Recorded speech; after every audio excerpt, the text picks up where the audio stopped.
Waalaikumsalam. Alhamdulillah, wassalatu wassalamu ala rasulillah wa ala alihi wa sahbihi wa mawalah, la haula wa la quwata illa billah. Teman-teman sekalian, mahasiswa yang semoga dirahmati Allah Subhanahu wa taala. Kita bersyukur pada kesempatan pagi hari ini kembali dipertemukan untuk melaksanakan kuliahan, dan ini di masa-masa akhir perkuliahan ya. Kita tinggal hari ini dan pekan depan perkuliahan kita, kemudian masuk ke UAS ya insya Allah. Baik, di pertemuan kemarin kita sampaikan materi ya, karena kemarin Ana tidak bisa Zoom, saya sampaikan PPT untuk dipelajari bersama, dan hari ini kita kembali kita pelajari. Kemarin yang kita sharekan terkait dengan kesulitan belajar ya, kesulitan belajar. Kemudian nanti kita lanjutkan ke kesiapan belajar, baik kesiapan belajar secara umum maupun kesiapan masuk sekolah. Dan ini butuh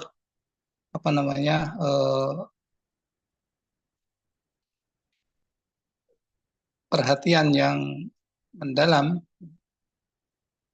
di kesulitan belajar, kesiapan belajar maupun di kesiapan anak masuk sekolah. Artinya masuk sekolah baru, tahun ajaran baru, dan juga sekolah baru ya, yang dari TK ke SD, SD ke SMP, SMP ke SMA, dan seterusnya. Artinya jadi siswa baru ini juga perlu mendapatkan perhatian secara khusus.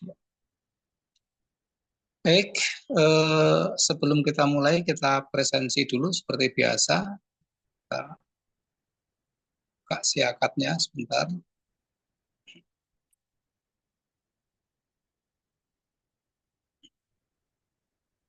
Mbak Lestari ada? Mbak Lestari? Belum. Mbak Okti Aulia? Hadirah Ustaz.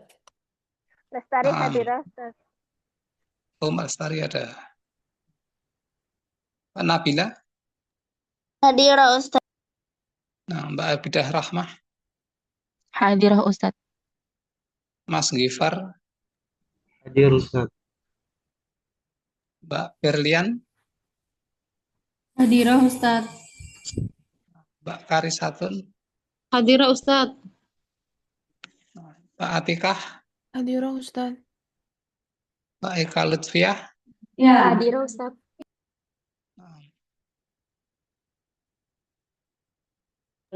Mbak Siti Saidah? Anak saya Hadirah Ustaz. Hadirah Ustaz. Hadirah.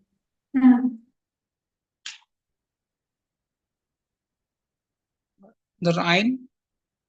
Hadirah Ustaz. Hadirah Ustaz. Mbak Askia? Hadirah Ustaz. Mbak Ahya? Hadirah Ustaz. Mas Sapri? Hadir Ustaz. Nah, Mas Fajar Yasin? Hadir Ustaz. Mbak Sofi? Hadirah Ustaz. Mbak Fadia? Fadia ini keluar ya. Mbak Mas An-Nasma Fauzan? Hadir Ustaz. Mbak Teguh Utami? Hadirah Ustaz. Mbak Najwa? Hadirah Ustaz. Nah, Mbak Nurul Farah?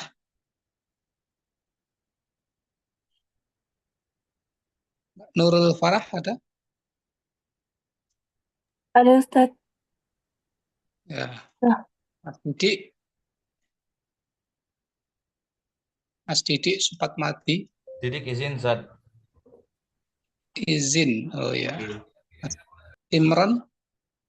Hadir Ustaz. Ummu Abdurrahman? Hadirah.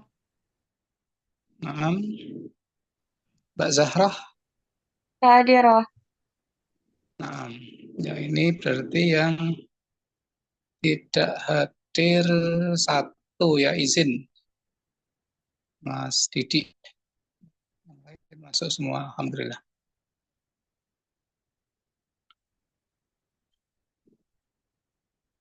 Baik, coba kita pelajari bersama-sama terkait dengan kesulitan belajar. Yang mana kalau kita sebagai seorang pendidik, ya tentunya pasti akan mendapatkan siswa-siswa yang mengalami kesulitan belajar. Adapun untuk mengetahui kesulitan belajar itu kita lihat melalui ciri-ciri ya. Beberapa hal yang bisa kita perhatikan dari ciri-ciri anak yang mengalami kesulitan belajar. Di antaranya adalah hasil belajar di bawah standar atau hasil belajar di bawah ketentuan KKM, kriteria kentuntasan minimal, yang mana itu merupakan standar minimal hasil belajar yang harus dicapai oleh siswa. Kalau di bawah standar ataupun nilai secara angka itu di bawah KKM, maka ini menjadi salah satu ciri anak tersebut mengalami kesulitan belajar. Adapun KKM itu ditentukan oleh sekolah ya, dengan mempertimbangkan berbagai macam hal ya, seperti terkait kesulitan materi, banyaknya materi, kemampuan SDM, dan juga kondisi sarana prasarana, kondisi lingkungan dan seterusnya, padatnya kegiatan dan seterusnya, program-program sekolah ya, menjadi pertimbangan untuk menentukan standar minimal ya, sebuah pembelajaran. Dan ini masing-masing mata pelajaran tentunya bisa berbeda-beda ya.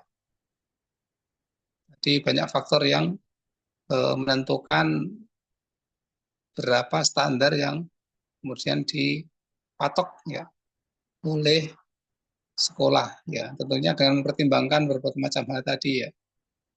Materinya, SDM-nya, sarprasnya dan seterusnya. Itu menjadi acuan untuk menentukan standar. Jadi tidak bisa menentukan KKM itu hanya kemudian awangan ya, atau awangan apa kira-kira saja, itu nggak bisa ya. Ini PR-nya bagian kurikulum ya, untuk kemudian secara detail mempelajari hal ini ya.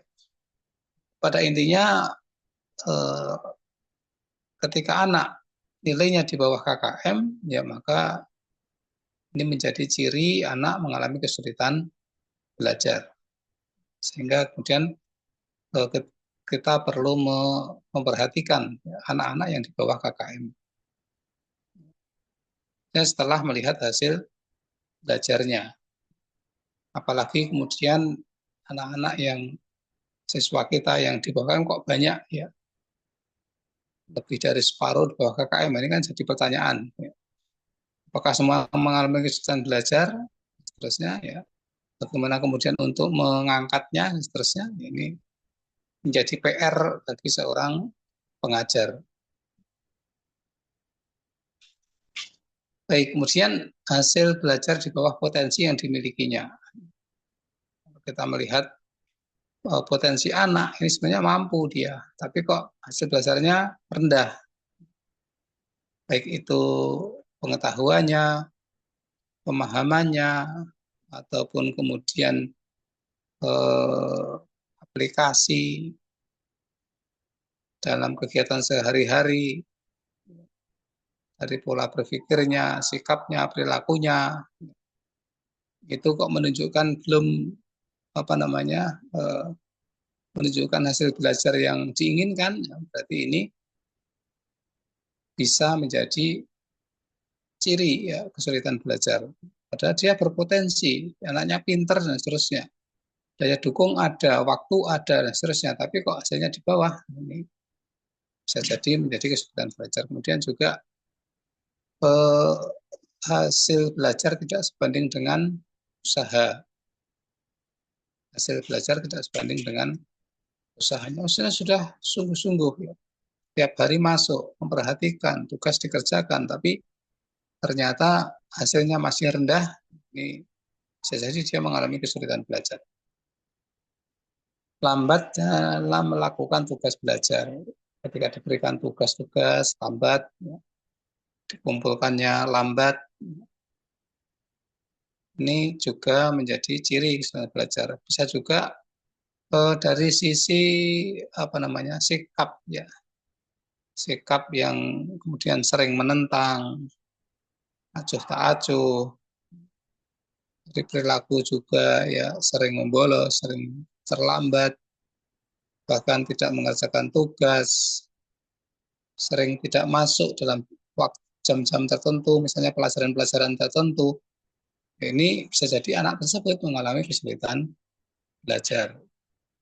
Tidak masuk dalam mata pelajaran tertentu, misalnya matematika kok selalu tidak masuk, ada pelajaran yang lain masuk, pelajaran bahasa Inggris misalnya tidak masuk, pada pelajaran yang lain masuk. Ini kan perlu digali kemudian.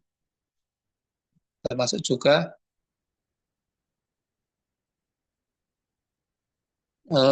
dari sisi emosional, ya mudah marah, mudah tersinggung, yang awalnya ceria kemudian dia murung, tidak bersemangat dalam belajar. Ini gejala secara emosional,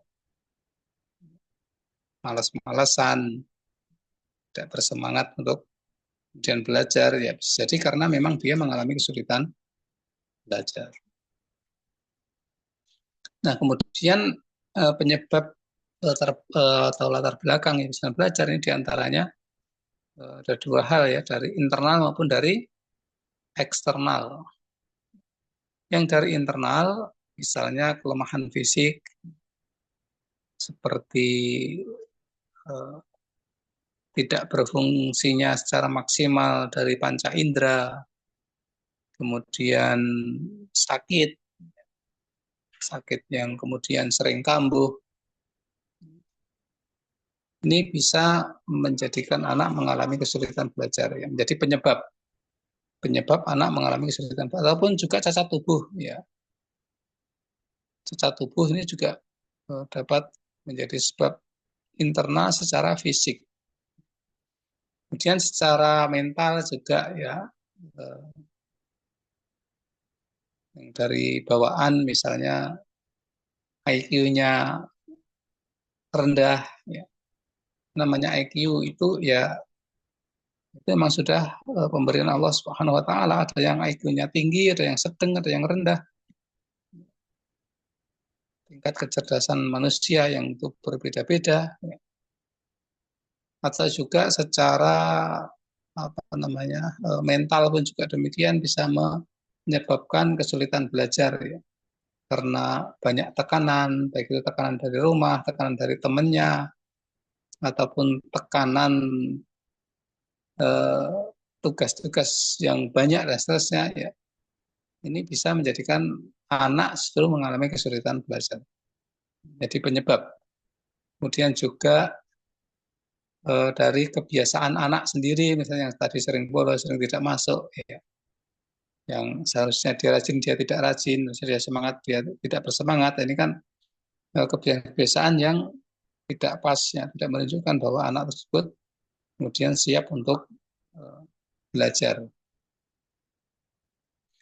Atau bisa juga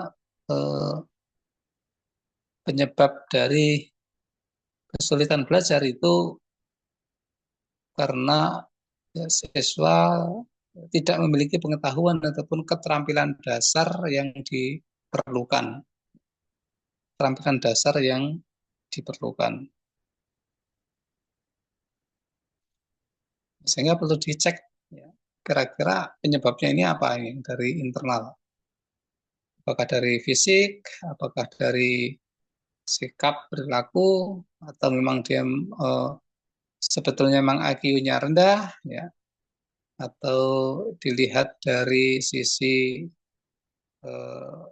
kemampuan keterampilan dasar yang diperlukan dia belum menguasai, ya.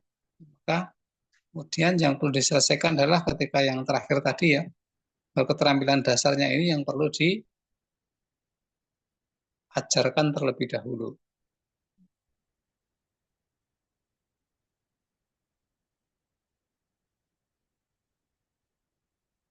Oke, kemudian bisa juga penyebabnya itu dari luar ya.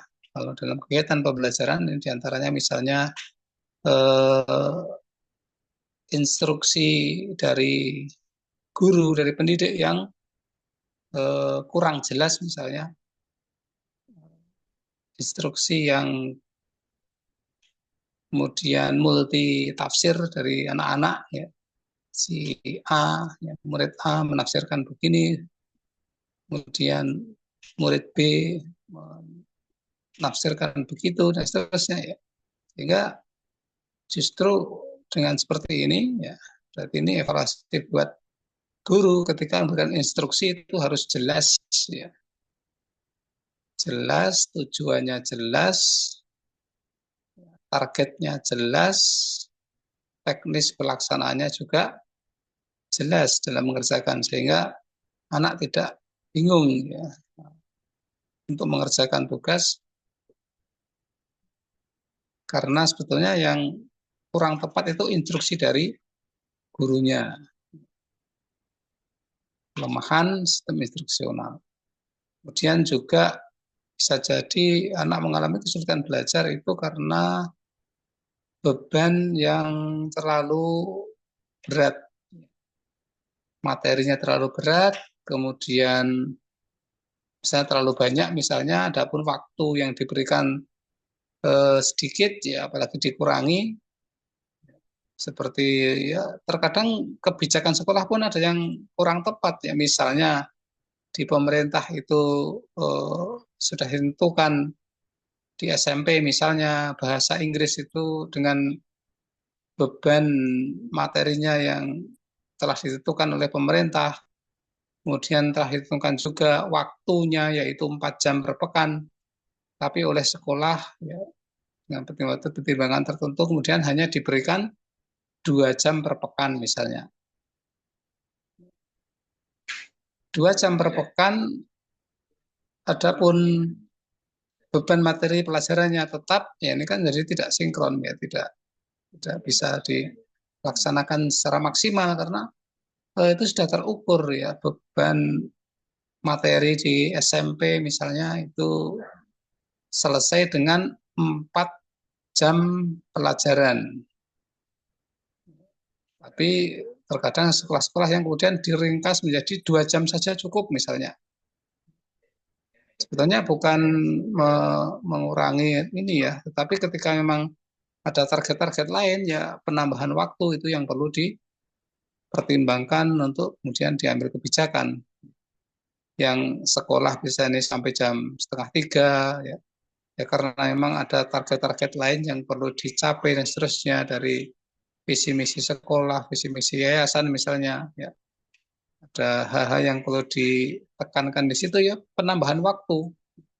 Sekolah sampai jam 5 misalnya, atau sampai jam 4:30 ya. Atau bahkan dalam waktu-waktu tertentu dibuat kebijakan, misalnya Sabtu Ahad nginep di sekolah ya. Jadi dulu pernah pernah pengalaman ya, pernah kita laksanakan ya. Waktu anak pernah saya diamanahi jadi kepala sekolah SMP waktu itu ya di Bekasi ya, yayasan menentukan target-target yang tinggi, maka ya kemudian kita membuat kebijakan di sekolah itu anak ya waktu itu lebih ke tahfidz ya, bukan tahfidz itu diberikan tidak mondok tapi tahfidznya 20 juz waktu itu di target. Nah, sekarang kemarin saya sempat ke sana diturunkan jadi 15 juz ya. Tapi nggak apa-apa ya, yang penting target-target itu terpenuhi. Walaupun dulu zaman anak juga terpenuhi, itu banyak yang melampaui dari 20 juz. Jadi siswa untuk mengejar hafalannya itu ya pulang malam. Jam 7 malam, kemudian yang ikhwan itu jam 8 malam. Kemudian setiap Sabtu malam Ahad itu nginep di sekolah. Ini kan bagian dari strategi ya, kemudian untuk memaksimalkan hasil belajarnya. Sekolahnya tidak mondok, tapi dari sisi kemampuan hafalannya, kemampuan diniyahnya itu ya tidak kalah dengan yang mondok, sekolah yang mondok seperti itu. Itu pola ya, salah satu pola yang perlu dipertimbangkan ya. Itu pengalaman anak sendiri waktu diamanai ya. Nah, sebagai kepala sekolah yang kita lakukan seperti itu karena ya supaya tercapai tujuan dan targetnya ya, kemudian waktunya itu yang kemudian dimaksimalkan dan ditambah.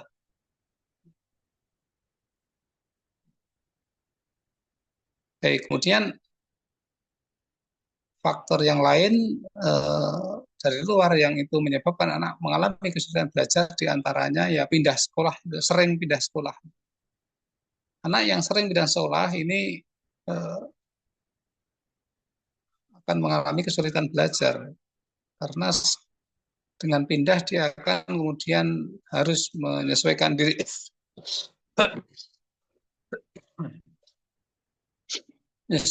dengan lingkungan baru, ya, dengan guru baru, dengan teman baru, dengan aturan-aturan baru dan seterusnya.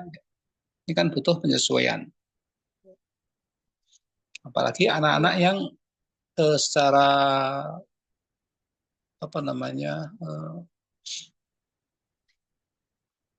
mengalami kesulitan penyesuaian diri lingkungan. Anak-anak yang mengalami kesulitan dalam menyesuaikan diri dengan lingkungan baru. Ini apalagi lebih kasihan lagi anaknya ya. Kadang membutuhkan waktu setengah tahun ataupun 1 tahun baru dia nyaman, baru dia bisa belajar secara maksimal dan seterusnya. Tahun berikutnya pindah lagi misalnya. Ini kan kasihan ya anaknya. Sehingga perlu dipertimbangkan ketika akan memindah sekolah anak ya. Ya, baiknya ya ketika memang jenjangnya selesai baru dipindah kemana itu ketika memang jenjangnya sudah selesai. Kalau tidak sangat terpaksa ya jangan di tengah-tengah. Misalnya SMP kelas 2 dipindah, SMP kelas 1 dipindah misalnya. Atau SD kelas 3, kelas 4 dipindah. Hendaknya ya kalau nggak terpaksa sekali ya jangan mudah untuk memindahkan sekolah ke anak ini. Karena nanti yang kasihan anaknya ya, dia harus menyesuaikan dengan lingkungan, dengan ya tadi ya guru baru, siswa yang lain baru, aturan baru, budaya sekolah yang baru.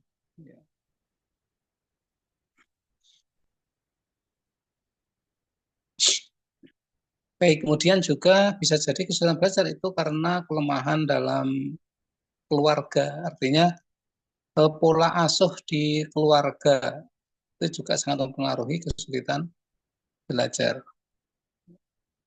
Bisa menjadi sebab kesulitan belajar. Bagaimana pola asuh di keluarganya, ya, bapaknya, ibunya dalam memberikan pendidikan ke anaknya seperti apa dan seterusnya. Kemudian pola-pola kebiasaan, kemudian masalah kedisiplinan dan seterusnya ya, itu sangat mempengaruhi keberhasilan belajar. Bahkan terkadang menimbulkan kesulitan belajar.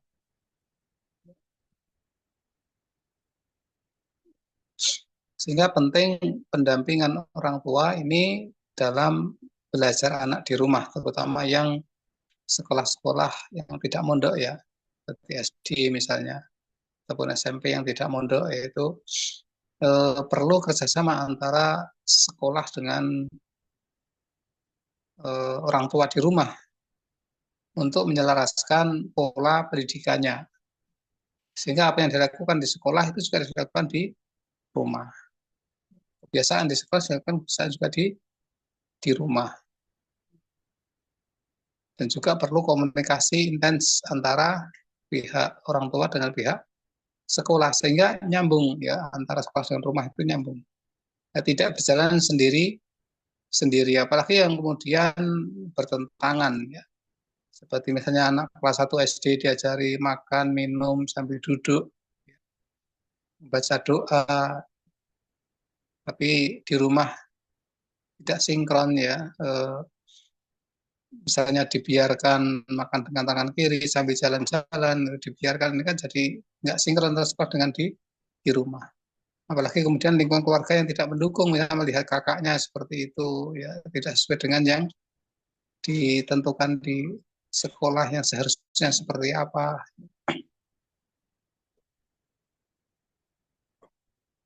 Kemudian bisa juga karena terlalu banyak kegiatan di luar, ya terlalu banyak kegiatan di luar yang itu kemudian banyak menyita waktu sehingga eh, belajarnya di sekolah itu terabaikan, lebih fokuskan pada kegiatan di luar sekolah. Nah, ini juga anak bisa mengalami kesulitan belajar. Adapun untuk mengetahui atau mengungkap kesulitan belajar bisa dilakukan dengan observasi, misalnya. Jelas ini pengamatan secara mendalam, kemudian perilaku siswa ya. Dan ini butuh fokus. Satu hari misalnya ditentukan untuk mengamati satu orang ya, nggak bisa kemudian mengamati banyak orang. Jadi ada target-target yang kemudian ditetapkan di situ.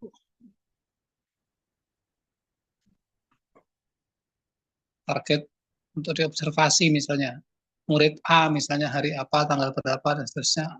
Dan ini tidak mesti hanya satu kali observasi, tapi bisa juga dengan beberapa kali observasi. Ya. Jadi membutuhkan beberapa waktu, tergantung kebutuhan. Ya.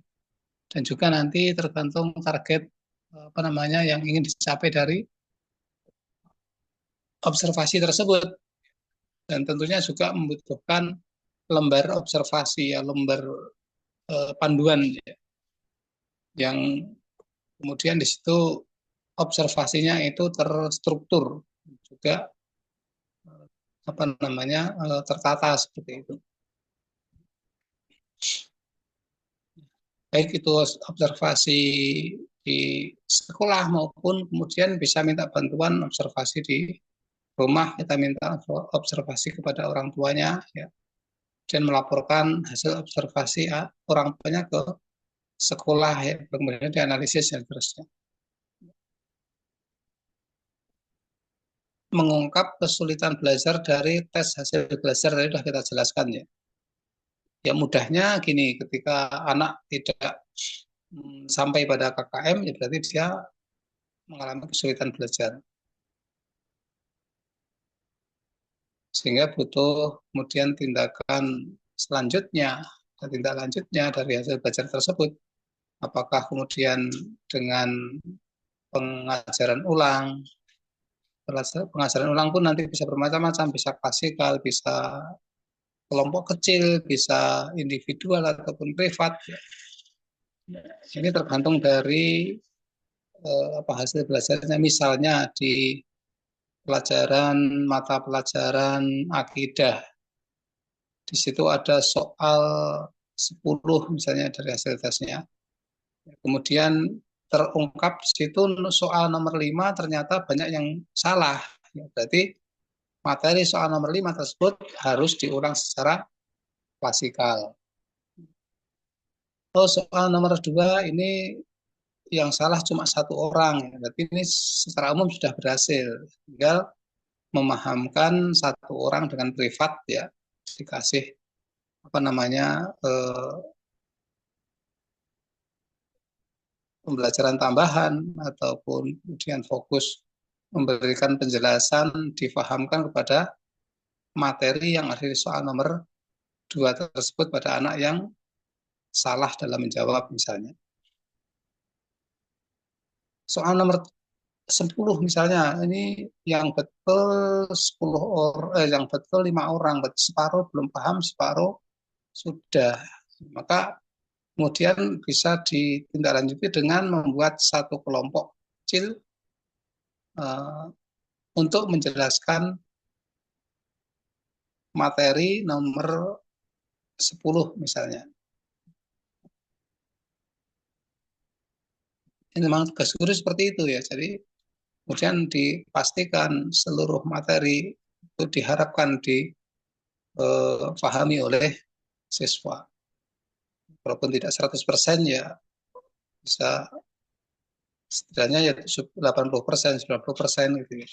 Sehingga kemudian ketika diukur dengan KKM, ya, tes hasil belajar juga macam-macam, maka yang diteskan itu pengetahuannya, atau yang diteskan itu eh, pemahamannya, seterusnya, ataupun sampai ke aplikasi, seterusnya.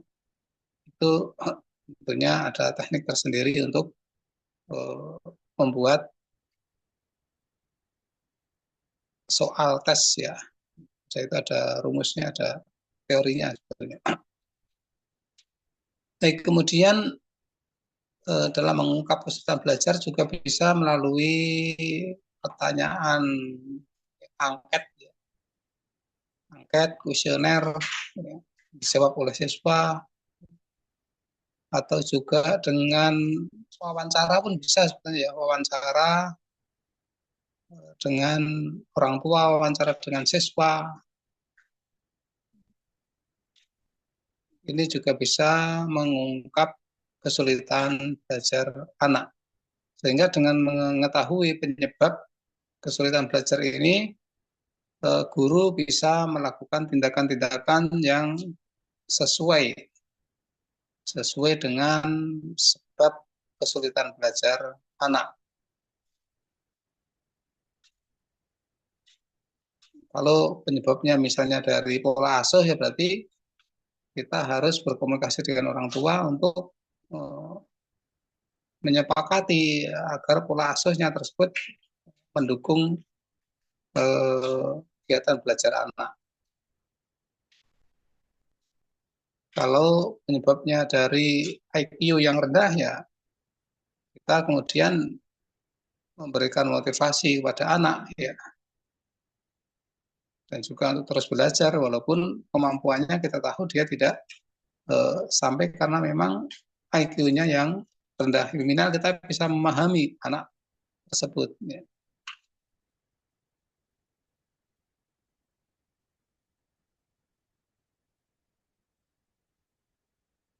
Sehingga kalau dapati seperti itu, ya misalnya ada anak yang IQ-nya rendah, ya maka kita pun tidak bisa memaksakan dia harus nilainya tinggi.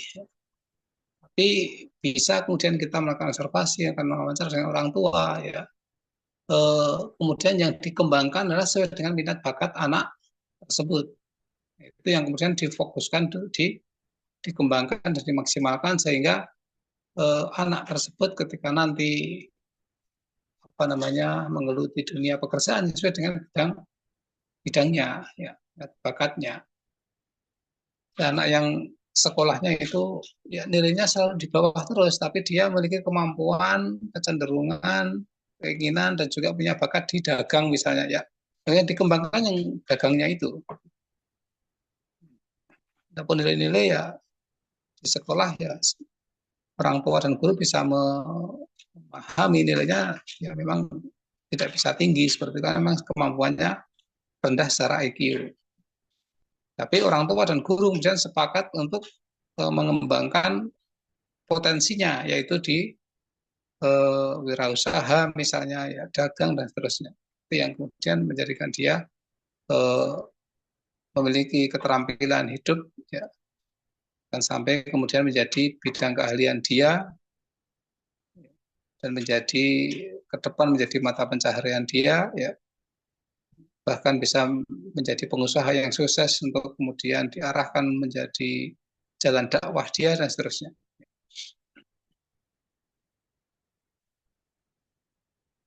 ketika ditemukan anak-anak yang IQ-nya rendah, ya, memang seperti itu ya.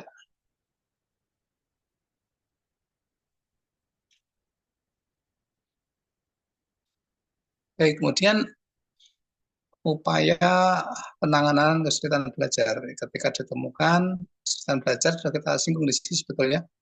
Penanganan secara instruksional, ya misalnya pembelajaran ulang, pembelajaran individual, ya penyediaan pembelajaran tambahan, ya, bahkan kemudian pelajaran pilihan, ya. Kemudian juga ketika itu sumbernya atau penyebabnya dari masalah psikologis dan seterusnya ya, karena tekanan dan seterusnya, pola asuh orang tua, bisa kemudian melalui bimbingan ya, dan juga layanan bimbingan dan konseling. Ini salah satu upaya untuk menangani anak yang mengalami kesulitan belajar. Namanya anak mengalami kesulitan, ya otomatis butuh bimbingan. Butuh bimbingan, butuh pengarahan. Nah, terkadang anak tersebut itu tahu dia punya kekurangan, tapi tidak tahu cara menyelesaikannya. Ya, kan butuh bimbingan, butuh diarahkan. Ini menjadi tugas guru ya, kemudian bisa bekerjasama dengan guru BK dan seterusnya.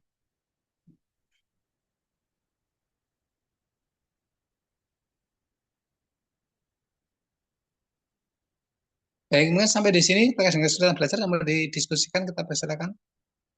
Sebelum nanti masuk kita ke kesiapan belajar, mungkin singkat saja nanti sama kesiapan sekolah.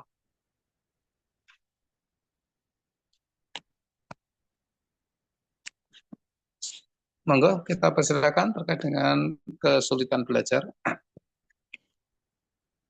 Ada yang mau didiskusikan?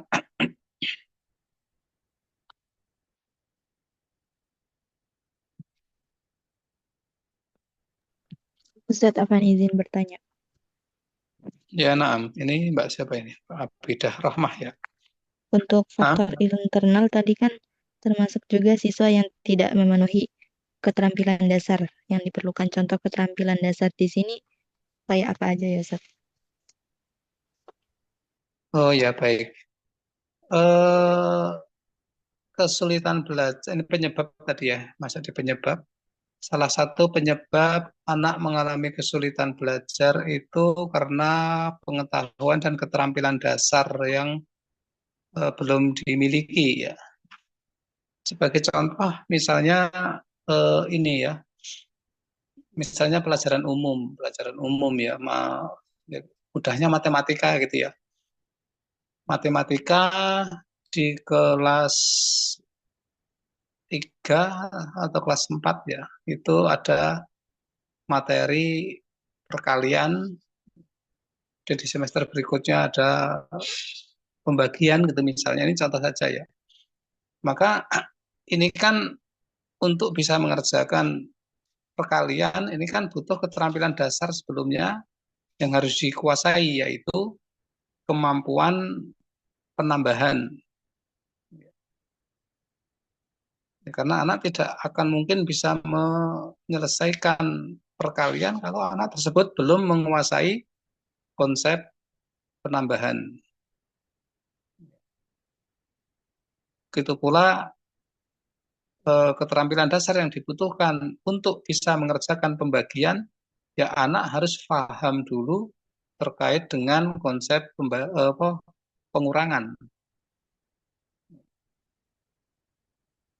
Sehingga walaupun di kelas 3 atau kelas 4 itu materinya perkalian dan pembagian, kemudian ketika ditemukan anak-anak yang mengalami kesulitan belajar, dan ternyata sebabnya karena anak belum menguasai keterampilan dasarnya, ya dalam hal ini kalau materi perkalian berarti yang harus diajarkan dulu ya, anak-anak yang belum mampu untuk mengerjakan perkalian, ternyata penambahannya tidak bisa, ya diajari penambahan dulu. Kemudian semester berikutnya pembagian anak ternyata belum paham terkait dengan konsep pengurangan, ya diajari pengurangannya dulu, jangan kemudian dipaksakan materi kelas 4 tadi misalnya ya, itu kemudian dipaksakan ya diajarkan begitu saja. Tapi guru kemudian harus ya menarik ke belakang, tidak bisa memaksakan perkalian atau perbagian, tapi harus dipahamkan dulu penambahan dan pengurangannya terlebih dahulu. Penambahan dan pengurangan ini pun juga membutuhkan apa namanya pengetahuan dasar seperti konsep bilangan, juga perlu konsep bilangan ini kemudian menjadi dasar anak bisa melakukan penambahan maupun pengurangan. Konsep bilangan, ya, misalnya 2 itu seperti apa, 3 itu seperti apa, bentuknya, misalnya dengan barang jumlahnya seperti apa, dengan lambang bilangan tulisannya seperti apa. Ini keterampilan, contoh keterampilan dasar yang harus dipenuhi terlebih dahulu. Ya. Begitu pula untuk ya apa namanya materi-materi yang lainnya, ya. Ini bisa dipahami ya.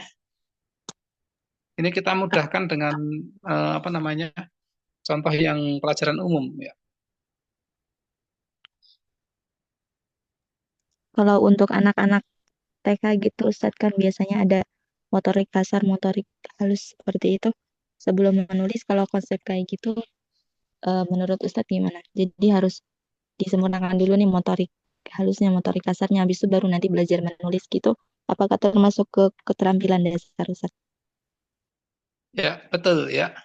Jadi ini kan misalnya ya anak mengalami kesulitan dalam menulis ya misalnya ya. Ya maka yang diselesaikan keterampilan dasar menulisnya terlebih dahulu. Bagaimana kemudian melatih motorik halusnya. Karena kalau kita lihat tahapan-tahapan anak sampai dia bisa menulis dengan baik itu sangat panjang sekali. Tahapannya sangat panjang sekali. Ya, tentunya yang karena anak bisa menulis itu adalah melalui motorik halus ya. Motorik halus berarti kan kemampuan jari-jari memegang kemudian dan seterusnya ya. Maka yang perlu dilatih adalah jari-jarinya tersebut ya. Dimulai dari apa namanya mungkin merobek-robek kertas ya, latihan untuk meremah-remah kertas dan seterusnya ya. Ini diawali seperti itu ya, kemudian dilatih untuk memegang pensil dengan benar ya. Kemudian eh, diarahkan untuk misalnya coret-coret yang tidak beraturan terlebih dahulu ya. Ya, kemudian mulai diarahkan ke coretan yang beraturan, misalnya membuat garis lurus ke bawah, membuat garis lurus ke samping ya.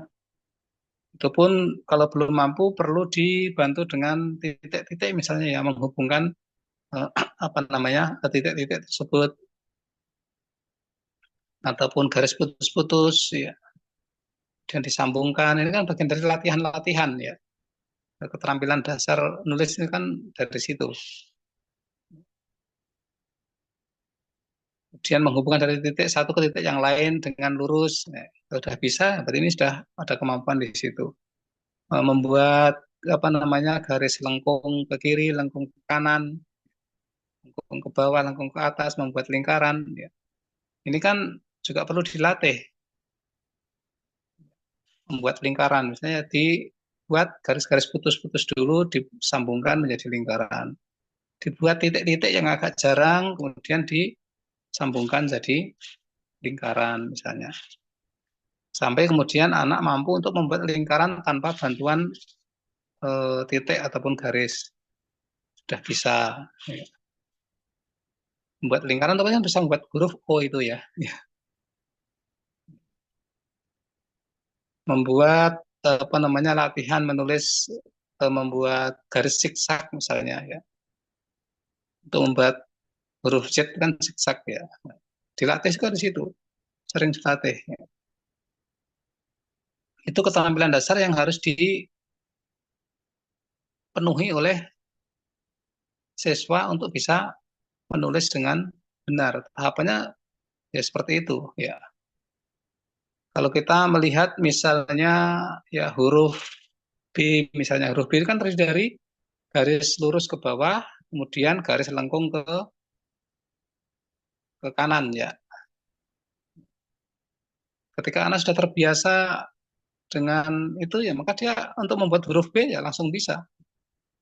Garis lurus ke bawah, kemudian lengkung ke kanan. Untuk membuat huruf K, garis lurus ke bawah, kemudian ada garis miringnya. Miring ke kiri, miring ke kanan. Jadi K misalnya. Untuk membuat huruf S, yaitu itu lingkak-lingkuk itu ya. Seperti itu.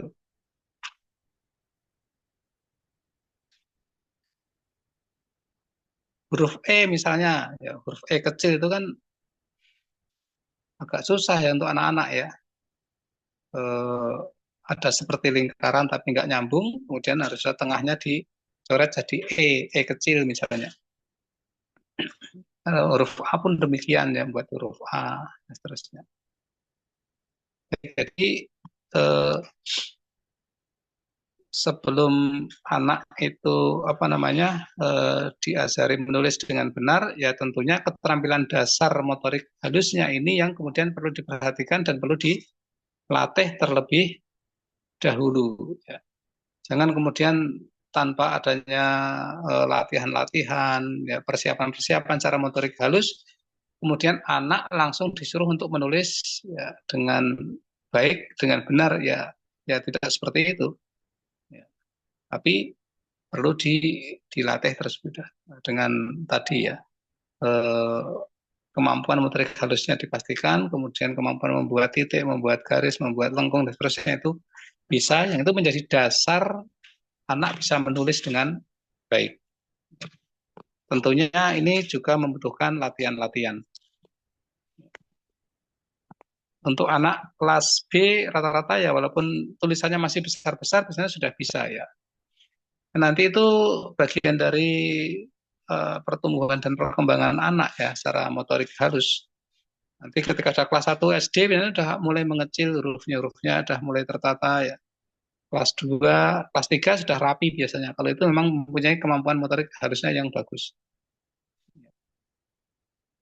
Tapi kalau tidak disiapkan ya nanti bisa jadi kelas 3 SD masih acak-acakan membuat tulisannya, masih besar-besar, masih ini dan seterusnya. Kalau TK sebetulnya targetnya bisa terbentuk tulisan itu sudah bagus ya. Masuk SD dengan tulisannya terbaca ya. Walaupun masih besar-besar nggak masalah sebetulnya. Karena memang kemampuan anaknya seperti itu. Nanti dengan berjalannya waktu, dengan tumbuh dan berkembang, dia akan kemudian bisa apa namanya membuat tulisan secara proporsional. Kalau anak TK kok kemudian proporsional seperti anak kelas 4 SD ya nggak bisa ya. Karena memang kemampuannya seperti itu. Yang penting terbaca sudah alhamdulillah ya. Terbaca dan hurufnya sudah apa namanya terbentuk ya. Syukur sudah rapi ya. Walaupun masih besar-besar kalau sudah rapi kan lumayan ya. Seperti itu. Jadi butuh sekali lagi untuk anak TK ya terutama kelas B ya itu untuk bisa menulis ya, persiapannya dari sebelum-sebelumnya ya. Kelompok bermain dari TKA itu dilatih seperti itu motorik halusnya. Mungkin itu ya bisa dipahami ya. Bisa Ustadz, tapi kalau nanya lagi boleh nggak Ustadz? Ya, Naam, silakan. Untuk anak-anak yang mengalami kesulitan di lingkungan baru kayak gitu, apakah bisa dibantu supaya kedepannya lebih baik atau memang kayak gitu terus gitu Ustadz? Kalau bisa dibantu caranya seperti apa Ustadz? Iya. terkait dengan anak yang belum bisa menyesuaikan diri dengan lingkungan baru gitu ya.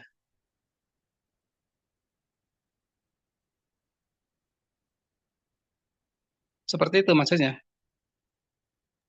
Ya, Ustadz. Oh ya baik.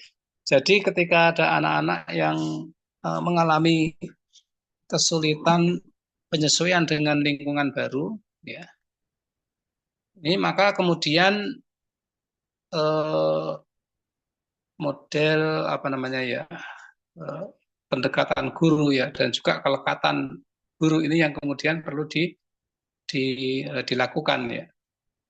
Seperti dulu eh, kita pernah mengelola ya TK itu ditemukan juga anak-anak yang mengalami kesulitan untuk menyesuaikan diri dengan lingkungan baru. Ya. Maka kemudian eh, perlu dilakukan langkah-langkah ya. Yang pertama, anak tersebut kemudian cenderung itu dia lebih nyaman ke guru siapa, kemudian setidaknya dia dilekatkan dengan salah satu guru, walaupun dia mungkin dengan guru-guru yang lain dia belum bisa berinteraksi dan seterusnya, tapi dicari ada setidaknya satu guru itu ya, yang kemudian bisa lekat dengan anak tersebut, ya. Kemudian setelah itu dikembangkan, dia dilekatkan dengan salah satu anak yang kemudian misalnya anak yang apa namanya suka bergaul dan seterusnya itu bisa dimintai bantuan untuk kemudian mengajak bermain, berinteraksi dan seterusnya ke anak yang mengalami kesulitan tadi.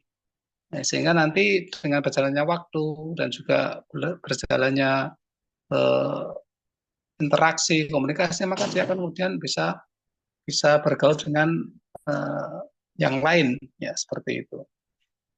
Tapi untuk memulai ya memang kelekatan, saya katakan kelekatan, memang perlu ya nanti ke salah satu guru dulu yang memang ada kemampuan di situ, itu dilekatkan di situ, ya, dia mengajar di situ, walaupun dia belum bisa berinteraksi dengan guru-guru yang lainnya, tapi setidaknya satu guru ini kemudian mewakili ya, seperti kemudian seperti orang tuanya sendiri dan seterusnya, dia nyaman dengan guru tersebut, ya. Tapi kemudian perlu dikembangkan terus, ya, dilekatkan dengan murid yang lain, dikembangkan lagi dan seterusnya. Saya kira caranya seperti itu ketika ada anak yang mengalami apa namanya kesulitan menyesuaikan diri dengan lingkungan baru, dengan orang baru dan seterusnya. Itu ya. Untuk di masa depan berarti anak-anak seperti itu juga tetap harus dirangkul terus gitu ya Ustadz? Atau dia bisa nanti mandiri, bisa nyari teman sendiri atau bagaimana Ustadz? Baik, ya itu menjadi PR guru memang terkait dengan hal itu ya. Sambil dilihat bagaimana perkembangannya ya. Dan tentunya perlu bekerjasama dengan orang tua ya untuk kemudian memberikan masukan-masukan, memberikan bukan masukan ya, memberikan apa namanya arahan-arahan di sekolah itu nanti kamu gini gini gini dan seterusnya ya, kemudian memberikan motivasi. Ya. Itu perlu kerjasama antara guru dengan orang tua sampai ya anak tersebut kemudian ya harapannya bisa menyesuaikan diri dengan lingkungan barunya. Ya.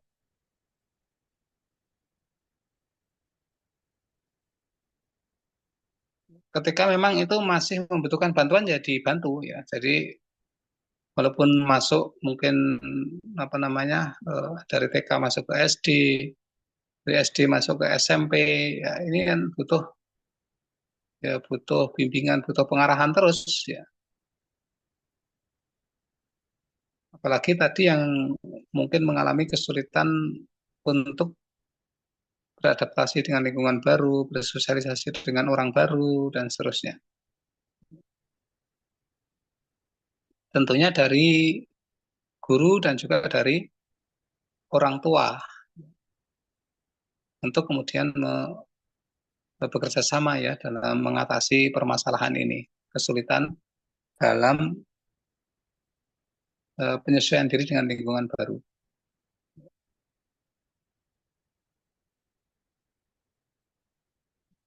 harapannya ya SMP SMA harus sudah terselesaikan itu. Karena nanti ya kalau itu tidak diperhatikan oleh guru maupun orang tuanya, ya biasanya nanti sampai dewasanya dia tidak bisa menyesuaikan diri dengan lingkungan barunya, ya, atau lingkungan sosialnya. Ini kan repot ketika dia sudah mulai bekerja, ya mau nggak mau dia harus berinteraksi, harus bergaul, ya, bersama dalam tim dan seterusnya. Ini kan merepotkan ketika tidak bisa menyesuaikan diri dengan lingkungan baru, apalagi kemudian sering pindah pindah bagian, pindah tugas, seterusnya. Ini kan butuh penyesuaian yang berkemampuan, ya, untuk menyesuaikan diri dengan lingkungan. Sehingga pentingnya mendeteksi dari awal itu seperti itu, ya, dari TK, SD, SMP dan seterusnya. Ya. Sehingga ya apa namanya, ketika ada anak yang sosialnya bagus, ya itu perlu diapresiasi memang, ya, dia ada punya kemampuan lebih dalam berinteraksi, ya, bersosial dan seterusnya.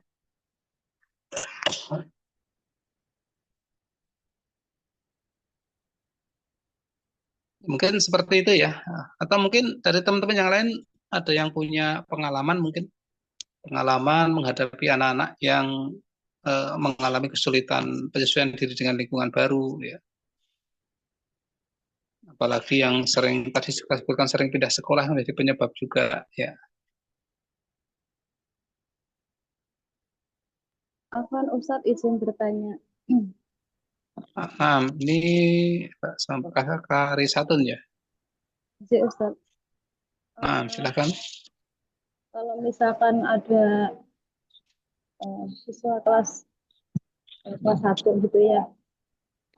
Kalau misalkan dia itu tidak semua pelajaran Ustadz, jadi ada satu pelajaran yang memang kadang dia itu apa namanya, kalau misalkan dia itu dari rumah sudah nggak mood, pas di sekolahan itu dia ini Ustadz, apa, kepalanya tuh ditaruh di atas meja. Jadi kalau misalkan dipanggil juga diem, dinasihati diem, pokoknya dia apa-apain tuh diem aja Ustadz. Jadi cuma ya kepalanya cuma ditaruh di meja aja sampai pulang gitu Ustadz. Jadi sikap kita tuh bagaimana Ustadz? Kita sudah nasihati dengan baik, sudah halus banget, tapi ya begitu Ustadz, tetap seperti itu. Jadi bagaimana Ustadz seperti menghadapi yang seperti itu Ustadz? Nah, tingkat apa itu? Kelas SD? 1, ya, kelas 1. Kelas 1 SD. Oh iya. Ya, kelas 1 SD tentunya juga nanti dilihat penyebabnya itu seperti apa gitu ya. Penyebab itu perlu digali dulu, apakah dari rumah penyebabnya, atau di sekolah, atau dari apa namanya secara individu dia emang seperti itu dan seterusnya. Ini perlu digali terlebih dahulu, termasuk bagaimana kondisi sebelumnya, ya, bagaimana di TK-nya, bagaimana di rumah seperti apa. Ini perlu digali terlebih dahulu untuk kemudian memastikan tindakan yang perlu diambil, ya. Kalau ini Ustaz, anak sudah mencari informasi, jadi ternyata waktu pas dianya itu di TK juga seperti itu sama. Tidak mau diapa-apain kalau sudah gak mau, jadi dipanggil juga diam, disuruh begini-begini juga nggak mau, jadi diam aja Ustaz, sampai pulang tidur aja gitu Ustaz. Jadi dari pagi berangkat sekolah sampai pulang tidak ngerjakan apa-apa gitu ya? Iya, diam aja Ustaz, dinasihati juga diam. Ya cuma tidur aja di bangku Ustaz. Gitu. Waktu TK juga begitu, setelah anak cari informasi dari gurunya gitu Ustaz. Ternyata waktu kelas 1 juga seperti itu gitu. Kalau dari rumah informasi orang tua seperti apa? Ya sama Ustaz, sering ngambekan, kalau sudah nggak mood ya nggak bisa diapa-apain gitu Ustaz. Jadi sikap kita bagaimana Ustaz? Oh iya. Yang jelas penguatan itu harus, ya. Kemudian diberikan ya mungkin apa namanya ya,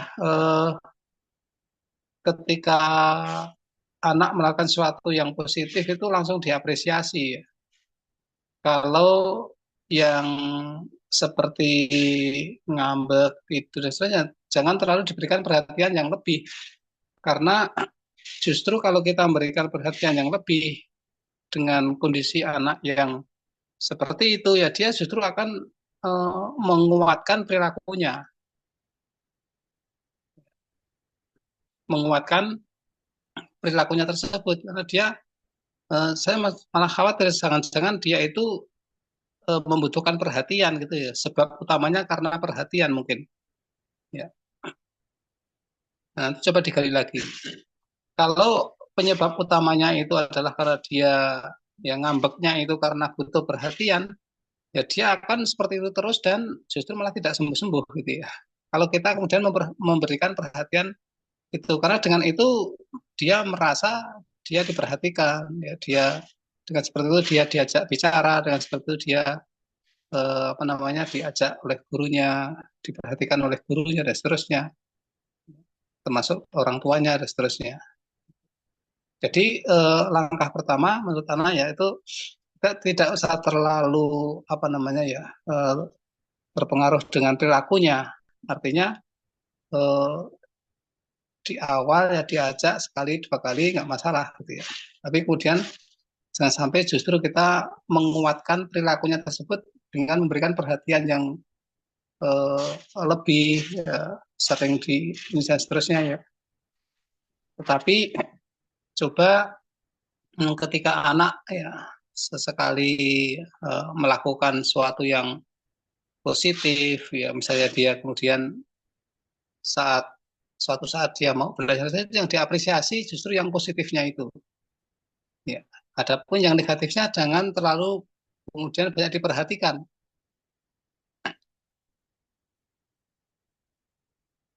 Justru kemudian kita observasi ya, kita lihat ketika dia melakukan sesuatu yang positif itu langsung kita berikan apresiasi.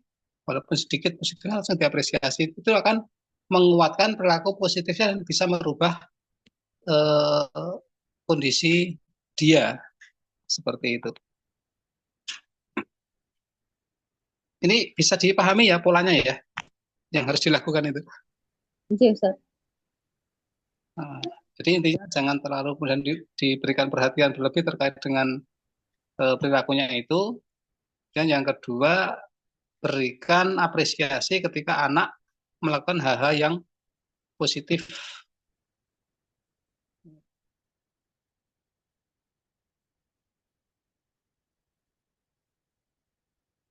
Mungkin seperti itu ya. Jadi dicoba diterapkan dulu seperti itu. Insya Allah. Iya, Ustaz. Jazakumullah khairan. Afan, Ustaz, anak tanya satu lagi boleh ya, Ustaz? Ya, Naam, silakan.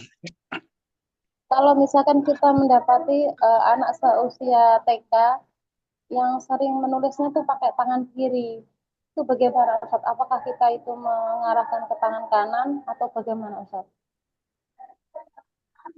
Oh iya. Eh, ini kidal ya berarti ya. Kalau terkait dengan kidal mungkin ini ya lebih bisa konsultasi ke psikolog sebetulnya. Apakah kidalnya itu memang kemudian tidak bisa menulisnya dengan tangan kanan sama sekali atau seperti apa ya. Sebetulnya kalau masih anak-anak itu kan bisa diarahkan untuk kemudian menggunakan tangan kanan menulis ya. Seperti itu. Tapi Eh, ini perlu kalau konsultasi lebih lanjut kalau ke ini, Ustaz, ah, kalau misalkan kita ingatkan pakai tangan kanan ya ya mau bisa, Ustaz. Tapi nanti oh ya berarti besoknya lagi pakai tangan kiri lagi gitu. oh iya berarti kemungkinan itu kan masih bisa ya diarahkan ke Iya, tangan kanan. iya, Tetap Ustaz. diarahkan Iya. ke tangan kanan. Ah, Oh, seperti itu. bagusnya kita arahkan ke tangan kanan deh, Ustaz. Iya, naam. Karena kidal ya, kalau kidal itu kecuali memang sudah apa namanya ya, sudah nggak bisa pakai tangan kanan, harus pakai tangan kiri terus dan seterusnya itu ya. Tapi kalau masih kanan bisa kiri bisa ya diarahkan ke pakai tangan kanan saja. Oh, jazakumullah khairan deh, Ustaz. Ya, wa yakum insyaallah.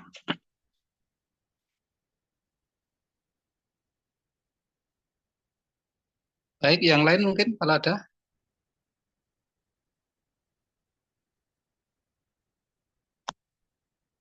Atau mungkin punya pengalaman ya sharing mungkin bisa disampaikan ke teman-temannya yang pernah mengalami kesulitan belajar dan berhasil mengatasinya, mungkin bisa di-sharingkan.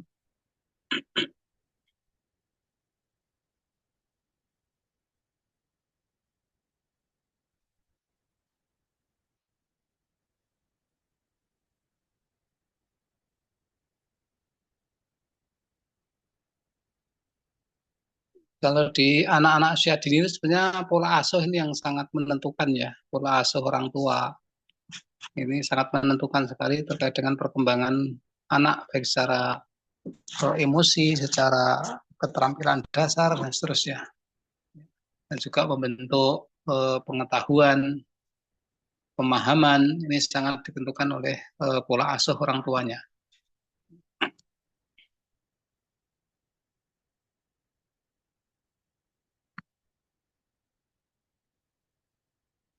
Ada lagi terkait dengan kesulitan belajar?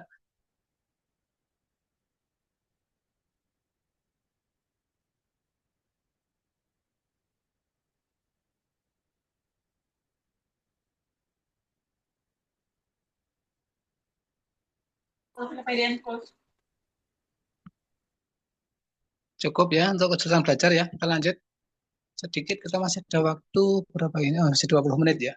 Mungkin singkat saja terkait dengan kesiapan belajar ya. Kesiapan belajar di sini ya tentunya kesiapan secara fisik, kesiapan secara mental itu perlu disiapkan ya. Secara fisik yang sebenarnya sudah siap ya. Seperti tadi kesiapan menulis tadi ada banyak sekali yang perlu disiapkan secara kemampuannya. Kestabilan emosi itu juga perlu apa namanya kuatkan di situ. Kemudian juga kemampuan untuk melakukan tugas yang diberikan. Ini bagian dari kesiapan belajar. Termasuk juga bagaimana dia memanage minatnya, keinginannya, dan seterusnya. Dan mana pengembangan yang perlu dia lakukan. Ya. Ya, terutama kesiapan belajar ini lebih kepada bagaimana anak tersebut dapat menyelesaikan tugas yang diberikan oleh guru ya, secara maksimal. Ya. Entah itu tugas menulis, tugas membaca, tugas apa, dan seterusnya. Ya. Jadi kesiapan belajar ini lebih kepada kemampuan anak dalam menyelesaikan tugas-tugas yang diberikan oleh gurunya. Tentunya tugas-tugasnya juga terukur ya. Ketepatannya, ketepatan waktunya, kemudian kesiapan belajar ini juga bisa dilihat dari konsentrasi dan perhatiannya terhadap pelajaran, motivasi mengikuti kegiatan pembelajaran. Nah, ini juga bagian dari kesiapan belajar yang perlu diperhatikan oleh guru. Termasuk juga keteraturan dalam berpikir, ya, bertingkah laku secara sosial, kemampuan kerja kelompok, kemampuan sosialisasi dengan teman-teman, kemampuan bekerja sama, ini juga merupakan kesiapan belajar anak ya. Karena sudah siap, memiliki kesiapan belajar yang cukup, dia akan mampu melakukan hal-hal yang seperti itu. Baik itu tugas individu maupun tugas kelompok, dia akan enjoy dalam mengerjakannya. Tidak ada beban ya, secara moral, beban secara mental, dan seterusnya. Tapi dia akan bisa ya, belajar secara maksimal karena memang telah memiliki kesiapan belajar. Maka kesiapan belajar ini yang perlu kemudian dilihat apakah anak ya dalam satu kelas 20 orang itu telah memiliki kesiapan belajar yang cukup atau belum. Kalau belum berarti perlu dibantu.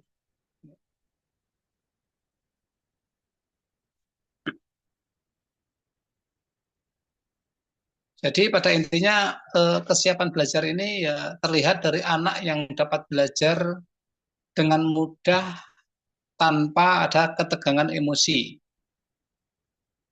tanpa ada atau merasa ada tekanan dan seterusnya ya. Bahkan dia merasa enjoy, merasa senang ketika belajar. Sehingga tumbuh keingintahuan lebih mendalam itu ada. Ini anak yang telah siap belajar ya.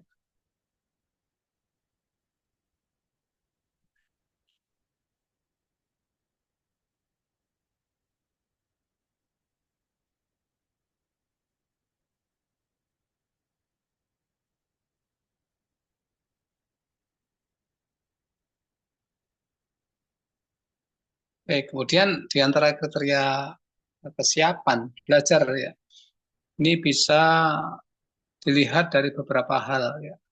Misalnya kompetensi sosial sudah kita jelaskan, kompetensi sosialnya cukup, ya dia bisa bergaul, bisa bekerja sama dengan orang lain, dengan temannya, berkomunikasi dengan baik. Ini menunjukkan kesiapan belajar sudah cukup secara sosial. Kemudian koordinasi motorik dan kesehatan fisik tadi sudah kita singgung juga ya. Anak kelas 1 harus sudah bisa menulis dengan baik dengan koordinasi motorik yang cukup. Kesehatan fisik yang cukup ini juga penting ya, kesehatan fisik. Sehingga tentunya ketika anak sekolah ya, kemudian dia sering sakit, ini perlu perhatian khusus dari orang tua maupun gurunya. Kemudian juga pengaturan emosinya, ya, pengaturan emosi. Seperti kalau tadi ada kasus, kalau sudah tidak mood, kemudian dari berangkat sekolah, kepalanya taruh di meja sampai pulang sekolah, ini secara emosi kan dia belum memiliki kesiapan belajar, ya. Kesiapan belajar secara emosi. Sehingga ya langkah-langkahnya sudah kita sampaikan ya, di antaranya biar saja ya. Selain ya pasti usaha yang pasti dari guru dan orang tuanya ini kan mendoakan anak tersebut itu sudah pasti ya dilakukan seperti itu. Kemudian juga bagaimana kesiapan belajar di sisi kognitif.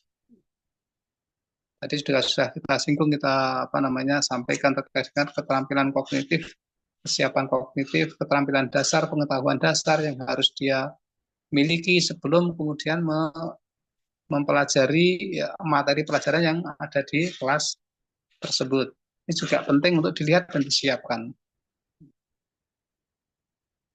Pengetahuan dan kemampuan secara umum. Ini juga perlu diperhatikan. Sehingga ya tugas guru itu memang ya banyak sekali ya, bukan hanya mengajar saja ya. Kalau mengajar terus sudah ya tanpa kemudian mengevaluasi, tanpa kemudian melihat bagaimana pengetahuan, kemampuan sosialnya, sejauh mana nilai-nilai yang diajarkan oleh guru itu diterapkan oleh anak. Apalagi yang mengajar TK, SD kelas 1, 2, 3 ini sebetulnya menanamkan dasar yang kemudian dibutuhkan untuk ke jenjang-jenjang berikutnya. Sehingga ya guru TK dan guru SD kelas 1, 2, 3 ini sebenarnya penentu untuk kemudian bagaimana perkembangan berikutnya. Bagaimana kemampuan kognitifnya, sosialnya, emosinya, ya. Kemudian bagaimana dia memahami sesuatu, ya. Itu dasarnya ya dari TK SD itu. Jadi ya PR besar untuk menanamkan nilai-nilai juga di situ. Karena guru sekali lagi bukan hanya mengajar, tapi juga menanamkan nilai-nilai yang itu kemudian dipegang oleh siswa sampai dia besarnya nanti.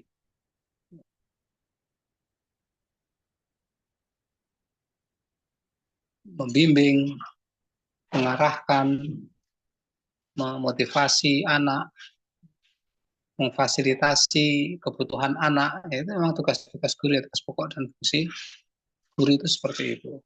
Bukan hanya tugas mengajar tersudah, tidak ya, tapi banyak hal yang harus dilakukan oleh guru agar siswa tersebut bisa berhasil secara maksimal. Bukan hanya dari sisi kognitifnya pintar saja, tapi juga kemampuan sosialnya seperti apa, dan seterusnya ya. Saya kira seperti itu. Untuk kesiapan belajar ya,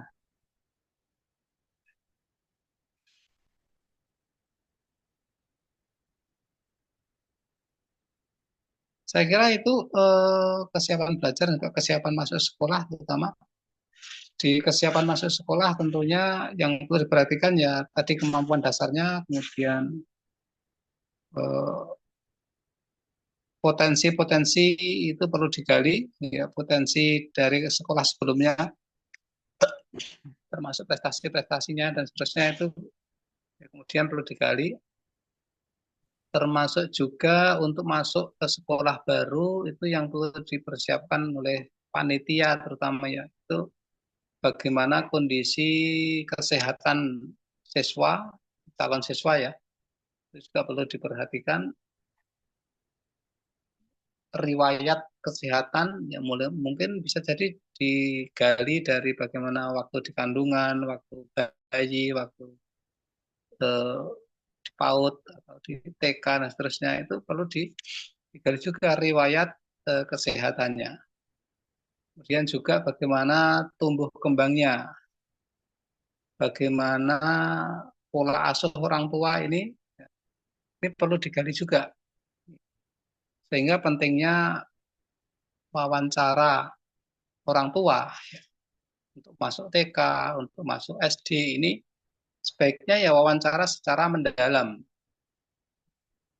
Wawancara secara mendalam untuk menggali informasi-informasi kondisi anak, bukan hanya dari sisi kemampuan kognitifnya, tapi juga dari banyak hal. Dari kita sebutkan ada secara emosinya, keterampilan seperti apa, kebiasaan di rumah seperti apa, kemudian apa namanya, pola asuhnya seperti apa, riwayat kesehatannya seperti apa. Ini data-data seperti ini perlu dikumpulkan oleh sekolah ya untuk dijadikan salah satu bahan dalam kemudian menindaklanjuti bagaimana pendidikan anak di sekolah tersebut. Ini terutama yang menjadi panitia PSB ya, terkait dengan kesiapan masuk sekolah. Ini perlu data-data yang cukup ya. Saya kira itu pertemuan kita pada pagi hari ini. Mungkin kalau ada satu pertanyaan lagi, kalau enggak ya diskusi yang lain mungkin dari teman-teman, penguatan atau sharing pengalaman, masih ada waktu 5 menit ya. Kalau ada, kalau tidak ya kita tutup insya Allah.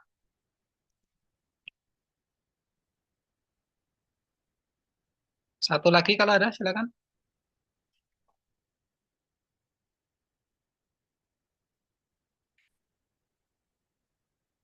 Untuk teori ini sudah habis, berarti pertemuan depan kita coba review ya, review materi-materi dari awal sampai akhir.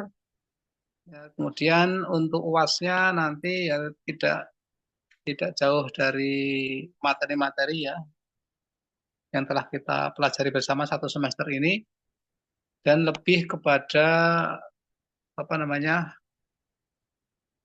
pemahaman antum sekalian terkait dengan materi yang ada. Jadi yang kita ukur nanti pemahamannya, sehingga sedikit evaluasi dari UTS ya, UTS kemarin kita minta untuk menjelaskan, tapi ada 1-2 mahasiswa yang menjelaskannya hanya 1 baris, 1,5 baris, ini kan berarti belum menjelaskan. Ini evaluasi di UTS kemarin. Sehingga harapan kita ketika kita minta untuk menjelaskan, yaitu dijelaskan ya. Misalnya dimulai dari pengertiannya, pentingnya seperti apa, kemudian kalau tidak dilakukan seperti secara teori ini nanti efeknya seperti apa dan seterusnya. Itu kan menunjukkan tingkat pengetahuan ya, tingkat pengetahuan dari antum sekalian, dan tentunya dari masing-masing mahasiswa itu berbeda ya, gaya penulisannya juga berbeda dan seterusnya.